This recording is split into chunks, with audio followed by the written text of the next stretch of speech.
The moment the defendant bursts into the courtroom, the temperature drops. She swings the door so violently the bailiff steps back on instinct. Her heels strike the floor with the confidence of someone who spent years bulldozing her way through anyone who dared tell her no. Her name is Alyssa Crane, and she walks in like she's here to conquer, not to answer for her actions. She doesn't sit. She doesn't wait.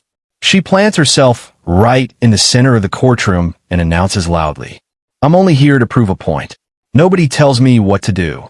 Judge Judy slowly lifts her head from the paperwork, eyes sharp. "Miss Crane," she says, "take your seat at the defendant's table, please." Alyssa laughs, actually laughs, and folds her arms. "No, I'll stand. I don't take orders from anyone, especially not from some TV judge." The audience gasps. I brace myself. Even the bailiff stiffens. Judge Judy places her glasses down with a calmness that's more terrifying than yelling. "Miss Crane," she replies, "you are in my courtroom, not your living room. Sit." Alyssa smirks, tosses her long hair back, and walks, deliberately slow, toward the defendant's table, dragging her fingertip across it like she's inspecting dust. "You know," she says, "I didn't want to come here, but my ex-friend," she points at me with a flick of her fingers, "insisted on dragging me to this circus." Judge Judy turns to me. "State your case." I steady my voice. "Your Honor, I'm here because Miss Crane destroyed my laptop, stole my studio equipment, and refused to return it. She claims it's hers even though I have receipts, contracts, and the original packaging." Alyssa scoffs loudly. "You gave those things to me." "No," I say. "I loaned them to you to help your new business." Alyssa rolls her eyes dramatically. "Loan, gift, same difference." Judge Judy narrows her eyes. "Not to the law, it isn't." "Oh, please," Alyssa says, waving her hand dismissively. "I don't follow man-made rules. They don't apply to me." Judge Judy tilts her head. "Is that so?" Alyssa grins proudly. "I've always lived above the system. I create my own rules." Judge Judy leans forward. "Well, today you're learning mine." Alyssa clicks her tongue. "Not happening."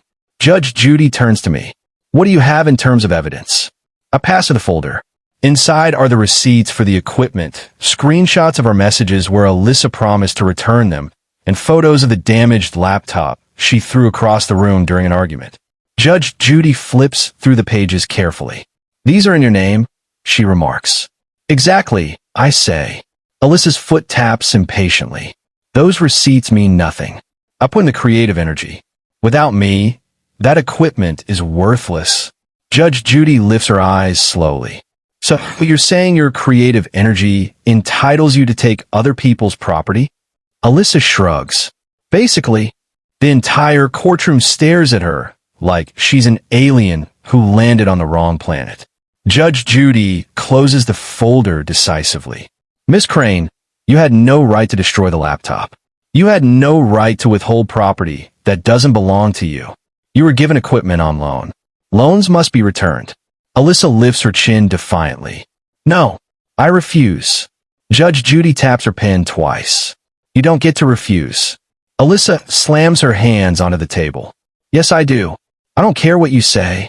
You have no power over me." The words crack through the air like lightning. The audience goes dead silent. The bailiff takes one solid step forward. Judge Judy doesn't flinch. Instead, she does something that scares Alyssa more than yelling. She smiles. "Miss Crane," she says quietly, "you may believe that shouting makes you powerful. It doesn't." Alyssa glares. "You can't control me." Judge Judy responds sharply. "I don't need to control you. I only need to judge the case. And on that matter, your behavior is making my decision very easy." Alyssa scoffs again. "I'm not paying her anything. She got herself into this drama." Judge Judy flips one page back to the chat logs. "You wrote here. Let me read it. You'll never see your equipment again. I need it more than you." Then you wrote, "You can't do anything about it. You're too weak to stand up to me." Alyssa stiffens. "I said that because she was being annoying." Judge Judy taps the paper. "In this video," she gestures to the bailiff, "showing you smashing a laptop on the floor because you were tired of people expecting things from you." Alyssa folds her arms. "Yeah, so what? It's just stuff. Stuff you didn't own. Judge Judy says. Alyssa's jaw tightens. Miss Crane, Judge Judy says, your sense of entitlement is matched only by your lack of awareness. Alyssa chuckles bitterly. I don't care about your opinions. Good, Judge Judy replies sharply. Because I'm not offering opinions. I'm giving rulings. Alyssa's false confidence flickers. I watch her closely. She's not used to consequences. She's used to people folding under her voice, her attitude, her intensity. But none of that works here. Judge Judy continues. You owe the plaintiff the full value of the equipment, including the damaged laptop. You also owe compensation for the months of income they lost because they couldn't work.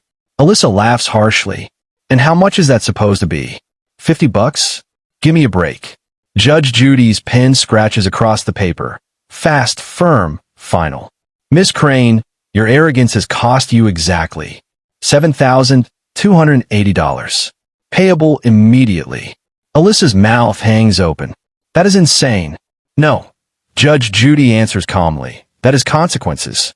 Alyssa slams her fist on the table. I'm not paying that. You think you can force me? You're delusional. Judge Judy raises her hand. Bailiff. He steps forward. Alyssa backs up. What are you doing? Don't come near me. No one is touching you. Judge Judy says. Stop behaving like a child. You will listen.